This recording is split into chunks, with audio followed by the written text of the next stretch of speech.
جب تم نماز کے لیے کھڑے ہو تو اپنے چہرے کو، اپنے دونوں ہاتھوں کو کوہنیوں تک اور اپنے سر کا مسن اور دونوں پاؤں ٹخنوں تک دھو لیا کرو۔ حضور پاک صلی اللہ علیہ وسلم نے ارشاد فرمایا، الطہور شطر الایمان، پاکی ایمان کا آدھا حصہ ہے۔ وضو میں 4 فرض ہیں، ہم اور آپ سب جانتے ہیں۔ حضور پاک صلی اللہ علیہ وسلم نے وضو جب کر کے دکھلایا تو وہ کچھ یوں تھا کہ آپ صلی اللہ علیہ وآلہ وسلم جب شروع کرتے تو آپ دعاؤں کا اہتمام فرماتے۔ آقا صلی اللہ علیہ وسلم نے فرمایا، لا وضوء لمن لم يذكر اسم اللہ علیہ، اس کا وضو نہیں جو اللہ کا نام وضو سے پہلے ڈالے۔ اسی لیے محدثین نے اپنی کتابوں میں وضو سے پہلے بسم اللہ یا بسم اللہ العظیم والحمدللہ علی دین الاسلام کے الفاظ نقل کیے۔ آج ہم ان چیزوں کی طرف توجہ کریں گے کہ انشاءاللہ ہم وضو کریں تو احساس پیدا ہو جائے کہ یقیناً ہمارے وضو سے پہلے کے گناہ اللہ معاف کر دیے ہوں گے۔ حضور پاک صلی اللہ علیہ وآلہ وسلم نے ارشاد فرمایا، من توضأ فأحسن الوضوء، جس نے وضو کیا اور بہترین اچھی طرح وضو کیا، خرجت خطاياه من جسده، اس کے گناہ اس کے جسم سے نکل جاتے ہیں، حتى تخرج من تحت اظفاره، یہاں تک کہ اس کے گناہ اس کے ناخن کے اندر سے پانی کے ساتھ، قطروں کے ساتھ ٹپکتے ہیں، نکل جاتے ہیں۔ اللہ کا یہ احسان ہے کہ اللہ تبارک و تعالیٰ نے وضو کو گناہوں سے پاک کرنے کا ذریعہ بنا دیا ہے۔ انسان اپنی نگاہوں سے بہت سارے گناہ کرتا ہے، ہاتھ سے گناہ کرتا ہے، پاؤں سے گناہ کرتا ہے۔ اسی لیے قیامت میں انسان کے چہروں پر، منہ پر، اس کے ہاتھوں پر، اس کے پاؤں پر مہر لگائی جائے گی۔ اليوم نختم على افواههم وتكلمنا ايديهم وتشهد ارجلهم بما كانوا يكسبون، سورہ یاسین میں موجود ہے۔ آج گناہگاروں کے منہ پر ہم مہر لگائیں گے، اس کے ہاتھ، اس کے پاؤں، اس کے کرتوت کی گواہی دیں گے۔ اس سے اندازہ یہ ہوگا کہ انسان کے اعضاء اور جوارح کل قیامت میں یا تو اس کے حق میں گواہی دیں گے یا اس کے خلاف گواہی دیں گے۔ رسول اللہ صلی اللہ علیہ وآلہ وسلم نے ارشاد فرمایا، ان امتی یدعون یوم القیامت غرا محجلین من آثار الوضوء فمن استطاع منکم ان یضل غرته فلیفعل۔ میری امت کل قیامت کے دن غرا محجلین، روشن چمکتے اعضائے وضو کے وجہ سے پکاری جائے گی کہ اللہ تبارک و تعالیٰ نے جو اعضائے وضو کو دنیا میں دھونے کا ان کو حکم فرمایا تھا، کل قیامت کے دن یہ اعضائے وضو روشن اور چمکدار ہوں گے، جس سے یہ امت پہچانی جائے گی اور بلائی جائے گی، اے غرا محجلین، آؤ اللہ کے دربار میں، آؤ جنت میں داخل ہو جاؤ۔ حضور پاک صلی اللہ علیہ وسلم نے فرمایا، فمن استطاع منکم ان یطیل غرته فلیفعل، جو اپنی اس چمک کو آگے بڑھانا چاہے وہ کر لے۔ لیکن قرآن نے اور آقا نے صرف کہنیوں تک، چہروں کو یہاں تک، پاؤں کو ٹخنوں تک ہی دھونے کا فرمایا۔ ایک صحابی تھے، اللہ کے پیارے رسول صلی اللہ علیہ وسلم پر اپنے آپ کو فدا کیے ہوئے تھے، فرمانے لگے، آپ نے فرمایا جو اپنی چمک کو بڑھانا چاہے میں وضو کے اعضاء کو یہاں تک دھوں گا۔ حضور پاک صلی اللہ علیہ وسلم نے صرف ان کے لیے اسپیشل فرمایا کہ ٹھیک ہے تم ایسا کرو۔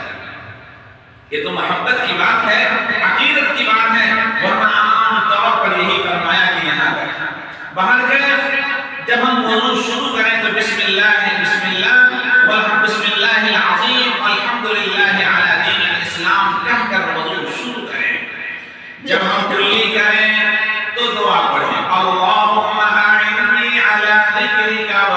بك وحسن عبادتك. اے اللہ میری مدد فرما، آپ کا میں ذکر کر رہا ہوں، آپ کا شکر ادا کروں اور نیک اور اچھی عبادت کی مجھے توفیق عطا فرما. کلی کرنے میں دائیں ہاتھ سے پانی رکھے اور شہادت کی انگلی سے انڈیکس فنگر سے وہ انسان دانتوں کو ملے، یوں اوپر نیچے ملنا چاہیے. ہم لوگ برش کرتے ہیں یوں کرتے ہیں، یہ طریقہ سراسر غلط طریقہ ہے. سنت طریقہ اوپر نیچے کرنے کا ہے. یا مسواک سے دانت کو صاف کریں یا برش سے دانت کو صاف کریں، اوپر نیچے، یہ سنت طریقہ ہے. بے شمار اس کے فوائد ہیں. اگر آپ ڈینٹسٹ سے ملیں، ہلتے ہوئے دانت کو اس طرح سے جمایا جا سکتا ہے. باہر گئے ناک میں پانی ڈالیں، 3 دفعہ کلی کریں، 3 دفعہ ناک، 3 دفعہ منہ کو صاف کریں، یوں ایسے اندر باہر 3 دفعہ. 1 دفعہ پانی لیں، مسواک کریں. مسواک یاد رکھیے انگل سے بھی، مسواک لکڑی سے بھی، اور مسواک کی اہمیت برش سے بھی حاصل ہو سکتی ہے، لیکن فضیلت برش سے حاصل نہیں ہو سکتی. سنت تو ادا ہو سکتا ہے لیکن برش سے مسواک کی فضیلت حاصل نہیں ہو سکتی، جیسا کہ مفسرین نے اور محدثین نے اس کی طرف اشارہ فرمایا.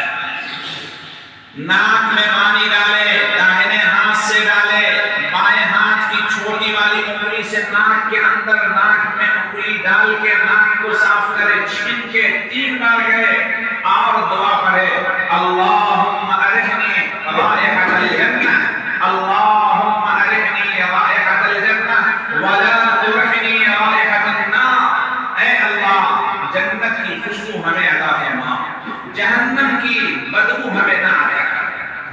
1 دفعہ ناک میں پانی رکھ کے اس انگلی سے ناک کے اندر انگلی رکھے اور ناک کو چھین کے پھر پانی، پھر اس طرح 3 بار ایسا کرے. اس لیے کہ حضرت عثمان اور حضرت علی رضی اللہ تعالی عنہما میں یہ روایت نقل کی ہے، فمزمز ثلاثا واستنشق ثلاثا. حضور پاک صلی اللہ علیہ وسلم وضو کے اعضاء میں اور تمام حصوں کو دھونے میں 3 بار ہر عضو کو دھونے کا، صاف ستھرا کرنے کا خیال فرماتے تھے. اس کا اہتمام فرمایا. چہرہ کو دھولے، چہرہ دھلنے کا طریقہ یہ ہے ایسے پانی دونوں ہاتھ میں لیں اور پیشانی پہ پانی رکھیں. پیشانی بلند حصہ ہے، اعلیٰ ترین حصہ ہے، لہذا شروعات اعلیٰ ترین کی طرف سے ہونا چاہیے. چہرہ دھلنے میں پانی پیشانی پہ رکھے اور دعا پڑھے، اللہم بید وجہی، اللہم بید وجہی یوم تبیض وجوہ اولیائک ولا تسود وجہی یوم تسود وجوہ اعدائک. اے اللہ میرے چہرے کو روشن چمکدار بنا دے اس دن جس دن تو اپنے اولیاء، اپنے نیک بندوں دوستوں کے چہرے کو چمکدار اور روشن کرے گا. وَلَا تَسْوَدُّ وَجْهِي، میرے چہرے کو کالا مت بنا. يَوْمَ تَسْوَدُّ وُجُوهُ أَعْدَائِكَ، جس دن تیرے دشمنوں کے چہرے سیاہ اور کالے ہوں گے. داہنے ہاتھ میں پانی یوں ایسے لے اور ایسے کرتے بائیں ہاتھ سے ہاتھ کو دھلے، گھٹنیوں تک رگڑ کر دھلے اور دعا کرے، اللہم آتنی کتابی بیمینی وحاسبنی حسابا یسیرا. اے اللہ میرے نامہ اعمال کو میرے داہنے ہاتھ میں عطا فرما. قرآن میں ہے کہ جس کے نامہ اعمال فَأَمَّا مَنْ أُوتِيَ كِتَابَهُ بِيَمِينِهِ فَسَوْفَ يُحَاسَبُ حِسَابًا يَسِيرًا. اللہ ان کا حساب بالکل آسان فرمائے گا. وَأَمَّا مَنْ أُوتِيَ كِتَابَهُ وَرَاءَ ظَهْرِهِ فَسَوْفَ يَدْعُو ثُبُورًا. اور جس کے نام اعمال بائیں ہاتھ میں دیے جائیں گے وہ چیخے گا، چلائے گا، ہلاکت کو، بربادی کو پکارے گا. لہذا دعا پڑھے کہ اے اللہ دائیں ہاتھ دھل رہا ہوں، تیرا حکم پورا ہو رہا ہے، میرے نام اعمال بھی قیامت میں داہنے ہاتھ میں عطا فرمائیے. 3 بار دھلے، اچھی طرح دھلے، بائیں طرف آئے، پھر دعا پڑھے، اللہم انی اعوذ بک ان تعطینی کتابی بشمالی او من وراء ظہری. اے اللہ میں پناہ مانگتا ہوں اس بات سے کہ میرا نام اعمال میرے بائیں ہاتھ میں دیا جائے یا پیٹھ کے پیچھے سے میرے نام اعمال کو مجھے دیے جائے. یہ دعا پڑھے. باہر کیف مسح کرے. چہرہ اور ہاتھ دھل لینے کے بعد سر کا مسح کرنا ضروری ہے. مسح چوتھائی یہ فرض حصہ ہے. اگر ہاتھ بھیگا ہو ایسے کر لیا مسح ہو گیا, فرض حصہ ادا ہو گیا. لیکن سنت حصہ یہ ہے کہ 3 انگل اچھی طرح سمجھ لیجیے اس بات کی, شاید دوبارہ کم آوے. 3 کو 3 ایسے ملایا جائے اور اس حصے کو اوپر رکھا جائے اور یوں ایسے. انشاءاللہ طلبہ ہوں گے تو ان کو کر کے بھی آپ کو دکھایا جائے گا تاکہ یہ حصہ اوپر کے بالوں میں ٹچ کرتے ہوئے پیچھے چلا جائے. اس کے بعد واپسی میں یہ تینوں ایسے کھڑے ہو جائیں گے. یہاں تک گئے, یہ کھڑے ہو جائیں گے. اب یہ حصہ جو خالی تھا ہمارا ہتھیلی کا, یہ ہمارے سر کے اس حصوں میں لگے گا ایسے. یہ دونوں جو ہے یہ کان میں جائیں گے اندر, یہ حصہ کان کے باہر جائے گا اور یہ حصہ یہ پیچھے یہاں گردن کی طرف. اور حلق کا مسح کرنا بدعت ہے, ہذه بدعت. جب سر کا مسح کریں تو یہ دعا پڑھیں, اللہ اپنے عرش کے نیچے ہمیں سایہ عطا فرما. یوم لا ظل الا ظل عرشک, اس قیامت کے دن تیرے عرش کے سائے کے علاوہ کوئی سایہ نہ ہوگا. اس کے بعد کان کا مسح کریں تو یہ دعا پڑھیں, اللہم اجعلنی من الذین یستمعون القول فیتبعون احسنہ.